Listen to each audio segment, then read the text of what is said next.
Amniocentesis. ठीक है, देखो एमनियोसेंटेसिस क्या होता है ना, याद करो, जब फीमेल के फीटर किसमें यूटरस में है ना बेबी पल रहा होता है, फीटस जी है ना, तो गैस्ट्रोला जब स्टेज आया था ना, याद करो, तो क्या बना था, एपीब्लास्ट से दो हिस्सा बताया था, एपीब्लास्ट बना था, हाइपोब्लास्ट किससे बना था, तुम्हारा एम्ब्रायोब्लास्ट से। ठीक है ना, तो ऐसा करके बताए थे, एम्ब्रायोब्लास्ट से ये क्या बना था, एपीब्लास्ट और हाइपोब्लास्ट। एपीब्लास्ट से क्या बना था, एमनियोन बना था, याद करो, ऐसा करके दिखाए थे एमनियोन। अब इसके बीच में एक फ्लूइड भरा होता था, ठीक है ना, जिसे एमनियोन ब्लड नहीं कर रहा ना, नहीं कर, लेकिन आज मस्त नहीं आ रहा फेस नहीं आ रहा है, नहीं सर, वो एक तो वीडियो जिससे नहीं आ रहा, व्हाइट टाइप से मस्त दिख रहा, व्हाइट टाइप से, मतलब अच्छा दिख रहा है, क्लीन। चलो देखो इसको और अच्छे से एक्सप्लेन करते हैं। ठीक है, मैं बताता हूँ, है ना, एक फीमेल बनाने का प्रयास करते हैं। ठीक है, ये मान लो है ना, ये है फीमेल। ठीक है, यूटेरस में क्या है, बेबी पल रहा है या पल रही है, जो भी होगी। ठीक है ना, लाइट नहीं मार रहा है इसके चलते, हाँ लाइट नहीं आ रहा, लाइट वहाँ पर फ्रेश नहीं जा रहा है, इसके चलते नहीं मार रहा, नहीं तो बोर्ड में ऐसा दिख रहा है, बोर्ड में।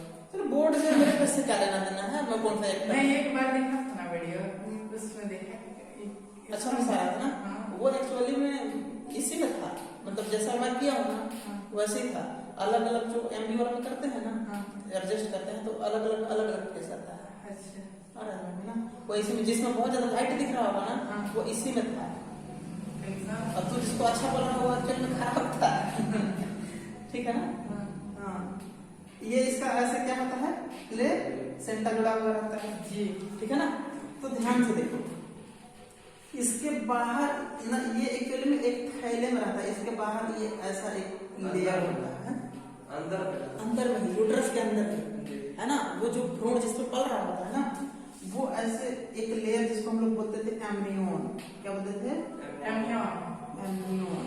ठीक है, और इसके अंदर ये जो बेबी पल रहा है ना, तो एक फ्लूइड में पलते रहता है ना, क्योंकि जानते हो ना, है ना, ऐसा माना जाता है कि वैसे भी जीव का विकास जो है ना, या जीव की उत्पत्ति ओरिजिन कहाँ हुआ है, पानी में। तो यहाँ ये जो दिख रहा है ना, यहाँ होता है एमनियोटिक फ्लूइड। क्या होता है, ये जो अंदर बना है ना, एक फ्लूइड होता है। ठीक है, इसको क्या बोलते हैं लोग, एमनियोटिक फ्लूइड या द्रव। ठीक है, अब ध्यान रखना, एमनियोसेंटेसिस होता क्या है। ठीक है, ये देखो एमनियोटिक फ्लूइड कब बन जाता है, याद करो, 7 डे के बाद, 8 है ना, 8th डे में है ना, ये स्टार्ट हो जाता है, मतलब एमनियोन और एमनियोटिक फ्लूइड ये सब धीरे धीरे बनना स्टार्ट हो जाता है। क्लियर है ना, मतलब अगले दिन। तो ध्यान से सुनना, ये एमनियोसेंटेसिस मीन्स कुछ नहीं होता है, सिंपल सी है कि ये जो फीटस पल रहा है ना, और ये एक द्रव में है। अब देखो, ये जो फीटस है, इस फीटस की कोशिकाएं जो है ना, वहां से टूट के इस द्रव में भी आती होंगी कुछ कोशिकाएं वहां से, क्योंकि वहीं पे विभाजन वगैरह सब कुछ हो रहा है उस फ्लूइड के अंदर ही जी, तो वहां से कुछ कोशिकाएं टूट के उसमें भी तो आती होंगी फ्लूइड में। क्लियर है ना, तो मान लो इस बेबी का कुछ सेल आ गया इस फ्लूइड में, है ना, उस बेबी का सेल कहाँ, फीटस का सेल कहाँ आ गया, इस फ्लूइड में। क्लियर है ना जी, कहाँ आ गया, इस फ्लूइड में। अब क्या करते हैं कि ना डॉक्टर क्या करेगा, जो भी साइंटिस्ट है, ठीक है, इस फ्लूइड को है ना सिरिंज के द्वारा, इंजेक्शन के द्वारा कैसे भी करके है ना, क्या कर लो, निकाल लो बाहर जी। बात समझ आ रहा है, ये ऐसे नेडल ला लो, ठीक है जी, और यहाँ कुछ फ्लूइड को थोड़ा सा निकाल लो, ठीक है ना, और उस फ्लूइड को निकालने के पश्चात अब उसमें क्या है, इसका सेल है कि नहीं। अब वो जो सेल होगा ना, उस सेल का अध्ययन करते हैं कि उस सेल में एकदम देखो क्या होता है ना, कि जो फीटस पल रहा है ना, इस फीटस में कुछ गुणसूत्र या क्रोमोसोमल डिसऑर्डर होता है, समझ रहा है, कैसा डिसऑर्डर, क्रोमोसोमल मतलब मान के चलो पता चला कि ये जो बेबी पल रहा है ना, इसके कुछ गुणसूत्र गायब है। मान के चलो होना चाहिए 23 पेयर, एक पेयर है एक या एक गायब है, समझ रहा है ना। या मान लो 21वें जोड़ा ही गायब हो गया, 21वें जोड़ा का एक गुणसूत्र जो है वो गायब हो गया, ठीक है ना। तो ये पता करने के लिए इसका उपयोग किया जाता है, किसका? एमनियोसेंटेसिस का। जी समझ में आ रहा ना। जैसे अब ध्यान से देखो, तो इसका चूंकि देखो इसमें सेल है, अगर सेल को माइक्रोस्कोप से हम देखेंगे तो उस सेल में पता चल जाएगा ना कि क्रोमोसोम कितना है ना। मतलब ये क्रोमोसोम पता चल जाएगा कि क्रोमोसोम पेयर में है कि नहीं, या फिर क्रोमोसोम सिंगल है, या फिर पता चला ऐसा हो सकता है कि क्रोमोसोम जो है ना होना चाहिए कितना, मान लो लिंग गुणसूत्र है ना, सेक्स क्रोमोसोम वो होना चाहिए 2, लेकिन यहाँ 3 आ गया है, एक एक्स्ट्रा आ गया है, तो भी गड़बड़ है, समझा है ना। तो क्रोमोसोमल डिसऑर्डर को है ना यहाँ से हम पता कर सकते हैं, और सिर्फ इसी के लिए एमनियोसेंटेसिस का उपयोग किया जाता है, समझ में। लेकिन ये जो प्रोसेस है ना एमनियोसेंटेसिस, अब देखो एमनियोसेंटेसिस करते कब है ना। ऐसे सामान्यतः एमनियोटिक द्रव कब बन गया, फ्लूइड ये बन गया तुम्हारे मतलब 1 वीक के बाद, अगले वीक में स्टार्ट हो गया बनना, मतलब बन गया, तब भी तुम निकाल सकते हो, लेकिन उससे मां को खतरा रहता है, सुना है ना। मतलब वो नुकसानदेह है, मतलब किसी की मृत्यु हो सकती है, ठीक है ना, मदर की मृत्यु हो सकती है, मतलब निकालना क्या है सही नहीं रहता। इसलिए सामान्यतः एमनियोटिक फ्लूइड जो होता है ना ये 22 वीक से है ना, 22 वीक से लगभग बोलना चाहिए या 18 से 22 वीक के बीच में निकालते हैं, है ना। कितना? 18 से 22, ठीक है ना। कम से कम 18 वीक का होना चाहिए वो फीटस, है ना, 22 वीक के अंदर, है ना, कि कोई दिक्कत है नहीं, है ना। तो मतलब खतरा कम, 40 वीक का होता है गर्भावस्था। हाँ 45 वीक का रहता है, 40 था नहीं कुछ नहीं देखा, ठीक है ना। यहाँ तक समझ में आ गया ना। अब देखो मतलब ये खतरा यहाँ इस वीक में निकालेंगे ना 18 से 22 के बीच, तो दिक्कत नहीं है ना। तो एमनियोटिक फ्लूइड को कब निकालते हैं? 18 से 22 वीक के बीच, कभी भी निकाल सकते हो, है ना। तो खतरा कम रहेगा, कोई दिक्कत। दूसरी बात ध्यान से सुनो, एमनियोटिक एमनियोसेंटेसिस से क्या क्या पता लगा सकते हैं? पहली बात कि क्रोमोसोमल डिसऑर्डर, है ना, क्रोमोसोमल है ना डिसऑर्डर, कोई दिक्कत क्रोमो। लेकिन इससे मेंडेलियन डिसऑर्डर नहीं निकाल सकते। मेंडेलियन का मतलब होता है ना कि जैसे देखो इसमें हम क्या क्या पता कर सकते हैं कि मान लो ये गुणसूत्र इसकी संख्या बढ़ जाए या कम हो जाए या कुछ गायब हो जाए। मान लो जैसे ये क्रोमोसोम है, क्रोमोसोम का एक हिस्सा ही गायब हो गया है, ये हम पता कर सकते हैं इससे, किससे? एमनियोसेंटेसिस से, क्लियर है ना। लेकिन हम ये पता नहीं कर सकते कि मतलब जो जीनोमिक कैरेक्टर है कि, या फिर जैसे म्यूटेशन है ना, म्यूटेशन का मतलब होता है उत्परिवर्तन, मतलब गुणसूत्र में अचानक अगर कोई नया चीज परिवर्तन हो गया है उसका हम पता नहीं कर सकते, उस बीमारी का पता हम नहीं लगा सकते, किससे? एमनियोसेंटेसिस से, ठीक है ना। क्रोमोसोमल ओनली डिसऑर्डर पता कर सकते हैं, ठीक है, कोई दिक्कत है नहीं। ध्यान से सुनो। तो क्रोमोसोमल डिसऑर्डर जैसे कि कौन कौन सा पता कर सकते हैं? तो पहला नंबर देख लो, जैसे कि डाउन सिंड्रोम। कौन सा सिंड्रोम? डाउन सिंड्रोम, ये क्रोमोसोमल डिसऑर्डर है ना जी, इसका पता कर सकते हैं। इसके अलावा क्लाइनफेल्टर सिंड्रोम। कौन सा सिंड्रोम? क्लाइनफेल्टर है ना जी सिंड्रोम, ठीक है। इसके अलावा और क्या पता कर सकते हैं? Edward syndrome. क्या? Edward syndrome. इन सब का अगले चैप्टर में कहीं आएगा, मैं डिटेल में बताऊंगा ना जी। वो असंगति वाले इधर जो चैप्टर है ना आगे वो आएगा, इसका सब डिटेल बताएंगे, लेकिन यहाँ डिटेल नहीं करते हैं, ठीक है। कोई दिक्कत है, जिसे जरूरत पड़ेगा तो कर भी सकते हैं, कोई दिक्कत नहीं है।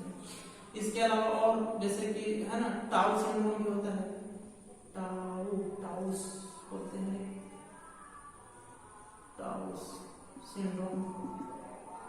सिंड्रोम है ना, इसका पता लगा सकते हैं, है ना। और क्या बच गया, डाउन सिंड्रोम हो गया, क्लाइनेफेल्टर सिंड्रोम हो गया, एडवर्ड सिंड्रोम और टाउ सिंड्रोम, है ना। इन सिंड्रोम का पता लगा, ये सब क्रोमोसोमल डिसऑर्डर है, किसी में क्रोमोसोम ज्यादा हो गया, किसी में कम है, मतलब ये क्या, ठीक है ना, कोई दिक्कत है ना। तो ये बड़ा खतरनाक डिसऑर्डर है ना। मतलब अगर सोचो ना, तुम्हारे में क्रोमोसोम 46 होना चाहिए, 47 हो गया तो भी दिक्कत है, अब 46 होना चाहिए 45 हो गया तो भी दिक्कत है ना। हाँ, तो ये बात है। तो इन सब बीमारी का पता हम लगा सकते हैं कैसे, एमनियोसेंटेसिस से, है ना। लेकिन देखो, इसके अलावा कुछ और बीमारी है जिसका पता हम लगा सकते हैं, ठीक है ना। जैसे कि सिकल सेल एनीमिया, क्या सिकल सेल एनीमिया, ये भी हम बताएंगे, डिटेल में बताएंगे ना सिकल सेल एनीमिया क्या होता है, ठीक है ना।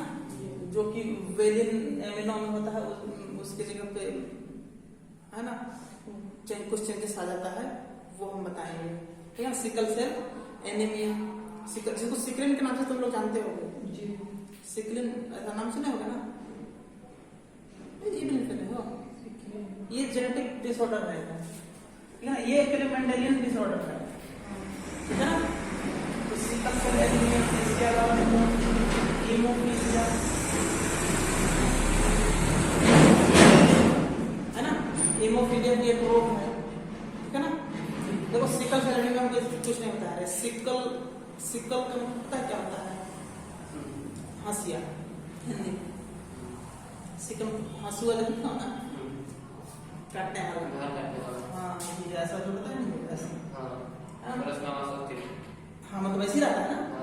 तो जो तुम्हारा ब्लड, जो हीमोग्लोबिन है ना, ब्लड, उसका सारा एक्चुअली में ब्लड रहता है गोला का, लेकिन इसका स्ट्रक्चर ऐसा हो जाता है, कैसा, ऐसा, मतलब ये इस टाइप का आराम समझ में।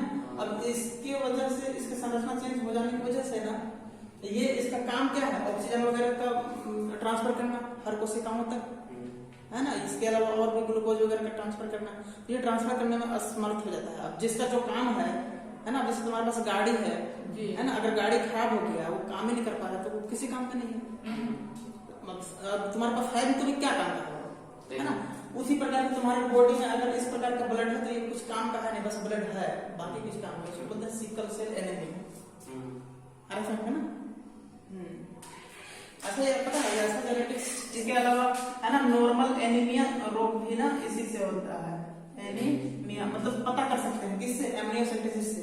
अब देखो, ये एक्चुअली में पता है, ये मेंडेलियन डिसऑर्डर है, हम क्या बताते हैं कि एमनियोसेंटेसिस से मेंडेलियन डिसऑर्डर को हम पता नहीं कर सकते, है ना।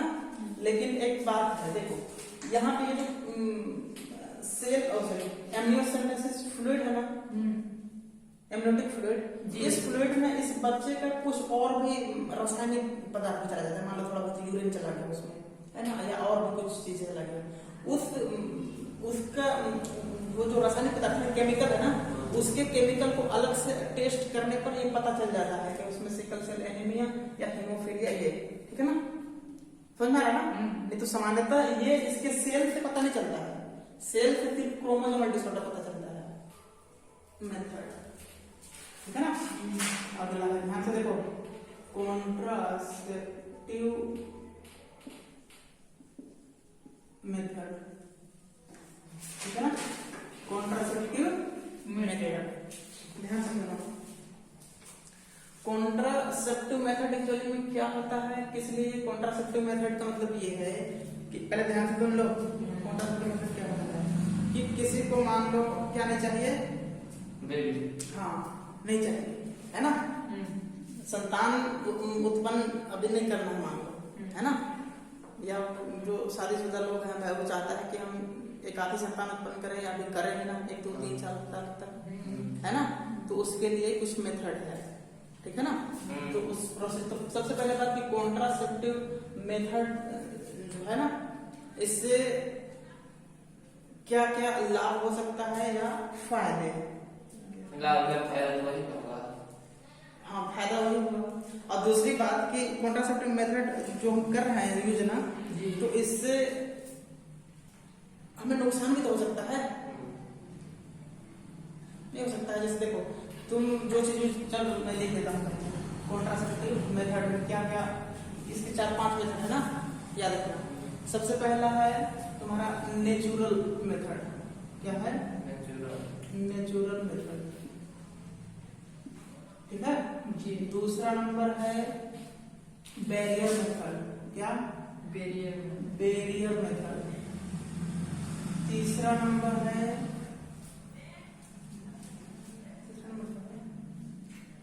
पहला क्या है? नेचुरल। दूसरा क्या है?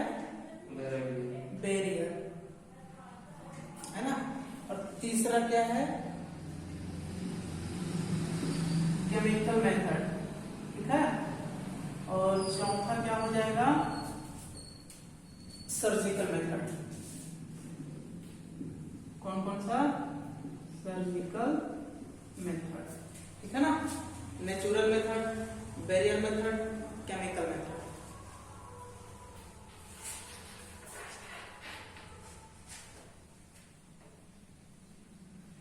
ठीक है ना, ध्यान रखना। नेचुरल मेथड मीन्स क्या होता है? नेचुरल का मतलब ये है कि तुम ना तो किसी केमिकल का यूज करो, ठीक है ना, और ना ही बैरियर, कोई बैरियर लगा। बैरियर का मतलब जैसे कॉन्डोम लाइक की जो वस्तुएं आता है ना, उसका उपयोग नहीं करना है, मतलब बिना किसी उपयोग के नेचुरल मेथड, है ना। कोई दिक्कत नहीं है ना। तो इसमें इसके लिए, और इसके लिए क्या कर सकते हैं, मतलब इसमें क्या क्या नहीं यूज करना है? नॉट यूज, है ना, नॉट यूज द नेचुरल के लिए। हाँ, बैरियर, ना तो इसमें बैरियर यूज करना है और ना ही क्या यूज करना है, ना ही केमिकल यूज करना है। केमिकल में क्या क्या यूज हो सकता है?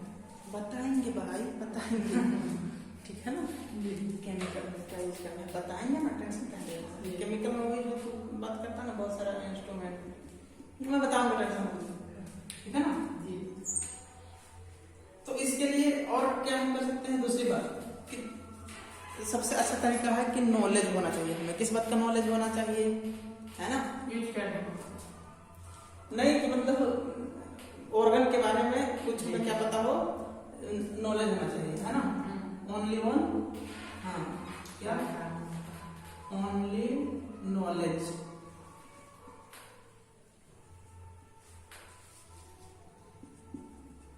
फॉर सेक्स ऑर्गन के बारे में यार, ठीक है। नॉलेज मतलब तुम नॉलेज इकट्ठा करो, ठीक है ना, और बचो, ठीक है जी। उसमें सबसे पहला मेथड जो है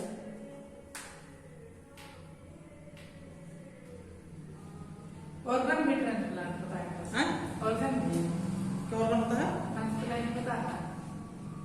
अरे नहीं, हाँ ऑर्गन, कौन सा ऑर्गन? ऑर्गन क्यों ट्रांसप्लांट होता है? बहुत सारा ऑर्गन ट्रांसप्लांट होता है, हृदय होता है, आंख होता है, और क्या क्या बहुत सारे, लीवर, किडनी सब तो होता है, ठीक है। चलो नेचुरल मेथड में, नेचुरल मेथड पढ़ रहे हैं ना, इसमें पहला आता है विथड्रॉल। नेचुरल में अभी हम पहले चीज को पढ़ा है, नेचुरल, ठीक है। ये तो मतलब तुम क्या समझ रहे हो, ये इंट्रोडक्शन है कि क्या इसमें यूज नहीं करना है, बैरियर भी यूज नहीं करना है, नेचुरल मतलब देना, केमिकल यूज करना है, सर्जिकल कुछ भी यूज नहीं करना है जी। हमें सिर्फ नॉलेज होना चाहिए। हमें किस चीज के नॉलेज होना चाहिए? सेक्स ऑर्गन के बारे में नॉलेज होना चाहिए, ठीक है।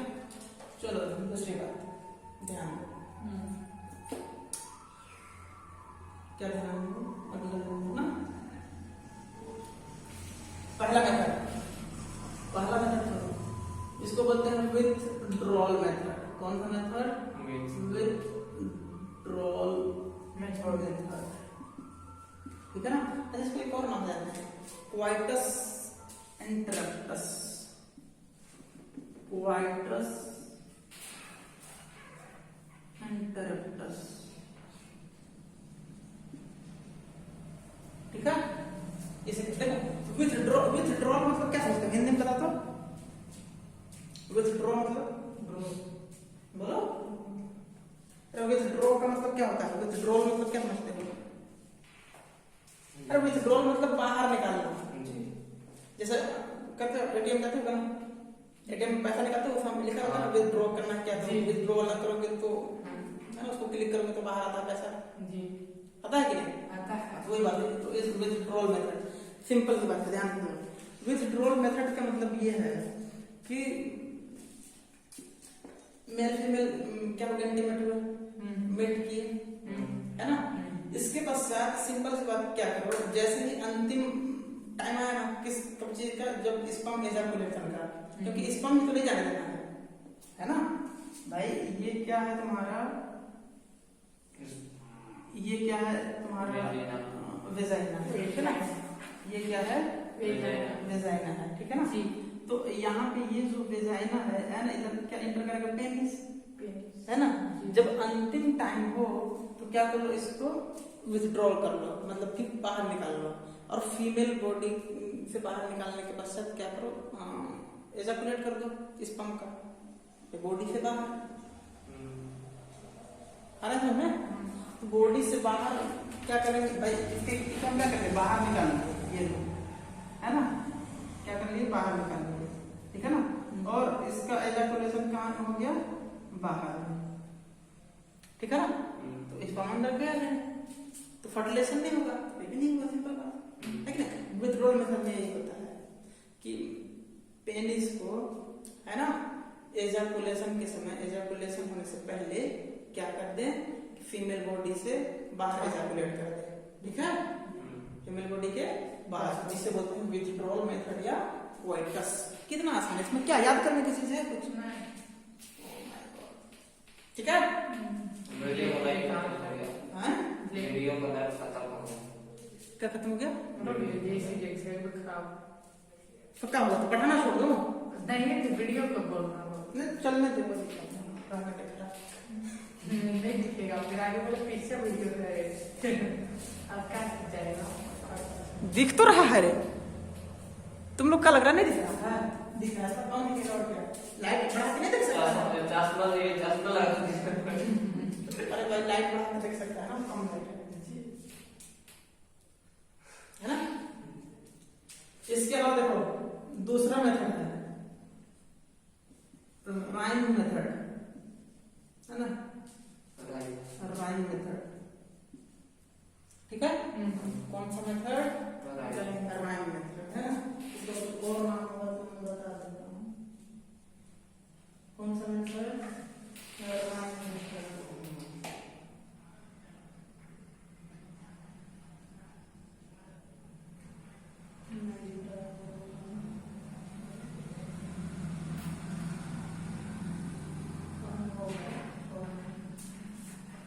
तो ठीक है ना, क्या है, राइम मेथड, है ना। देखो ये और बेहतर है,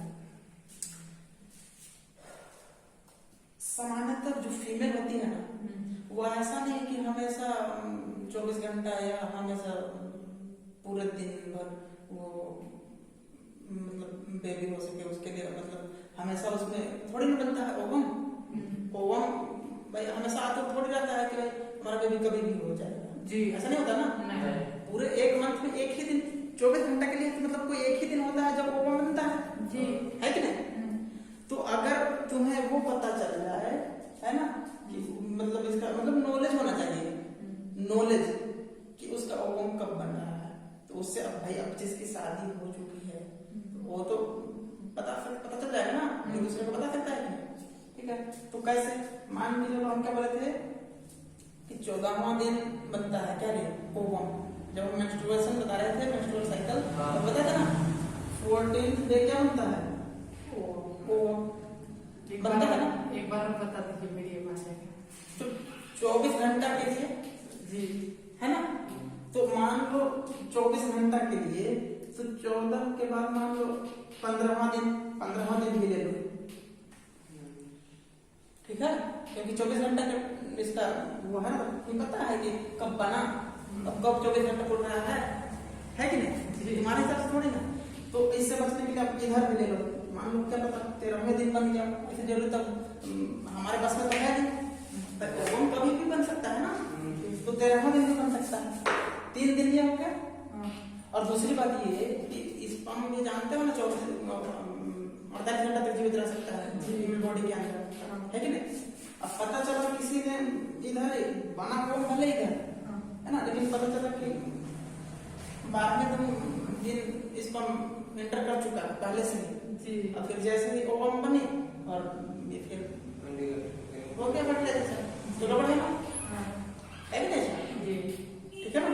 तो इधर 12 और इधर और ले लो 16वां दिन।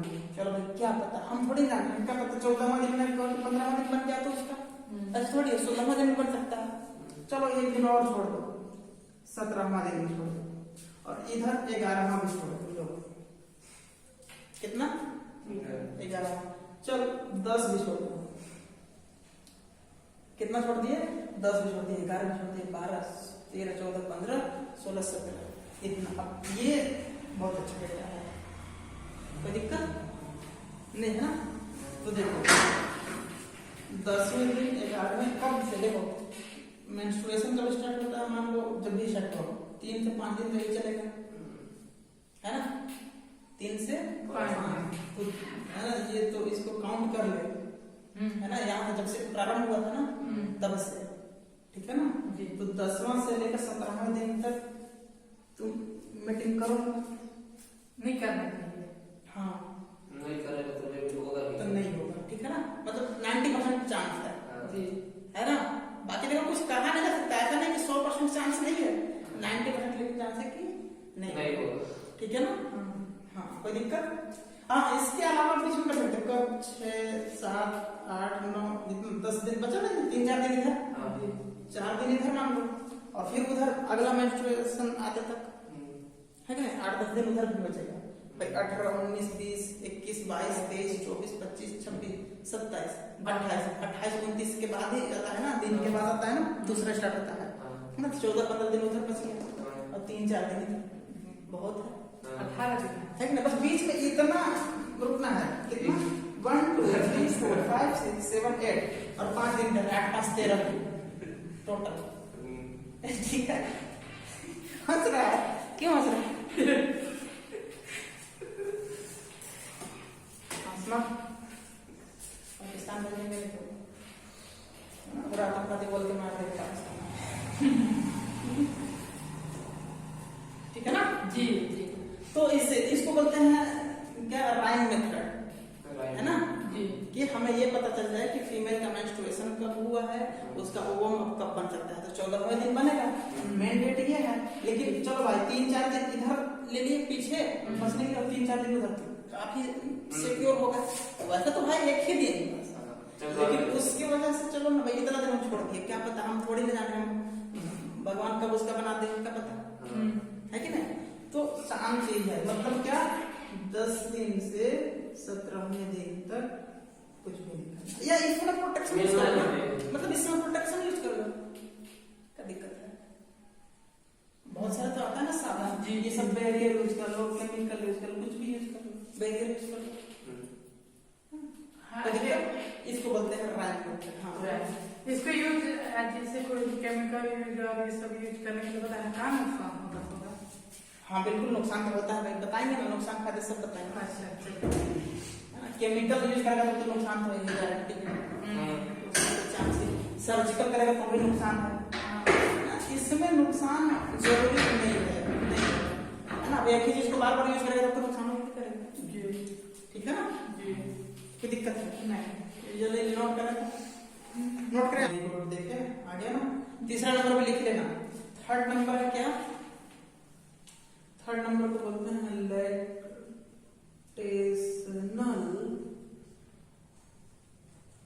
एमेनोर्विया,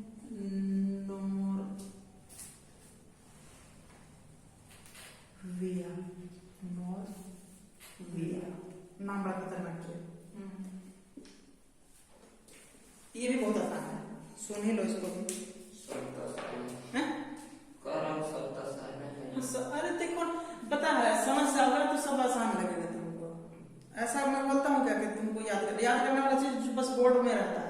अब नाम तो तुमको याद ही करना पड़ेगा ना, इसके लिए कोई और उपाय नहीं पाएगा, बस समझने वाली चीज समझ लो, ठीक है? देखो सुन लो, लैक्टेशनल एमेनोर्गिया क्या होता है ना? लैक्टेशन मतलब समझ रहे हो ना, मिल्क से संबंधित है ना? भाई जैसे फीमेल जब मान लो पहला बच्चा हुआ, उसका बच्चा कितना भी हो सकता है, एक बेबी होने पर लगभग बेबी 6 मंथ तक दूध कम से कम पीता है ना? कितना मंथ तक? 6 मंथ तक, है ना? वैसे कुछ महिलाएं ज्यादा होशियार होते हैं तो 6 मंथ में भी पिलाते हैं। समझ आ रहा है ना कि हमारी बॉडी फिटनेस गड़बड़ हो जाएगी, लेकिन पिलाना चाहिए। तो पता है ना, दिक्कत भी होता है, ब्रेस्ट कैंसर भी होता है, इतना खतरनाक बीमारी है ना? तो इसलिए तो क्या होता है ना कि 6 मंथ तक क्या हो जाएगा, 6 मंथ तक भाई मिल्क कम से कम तक पिएगा ना, और जब तक उसमें मतलब मिल्क पिएगा, जब तक वो बनते रहेगा ना उसमें। हाँ रुकना का नहीं हुआ, कुछ हो रहा था, सही सही जाना भिजवा दूंगा, किसको ला देंगे? ला देंगे, कोई दिक्कत नहीं है, टाइम लेना का दिक्कत है ठीक है क्या? इस दिन जा रहा है, ठीक है ना? देखो तो सुनो ना, कोई के नंबर है इसको लगा के?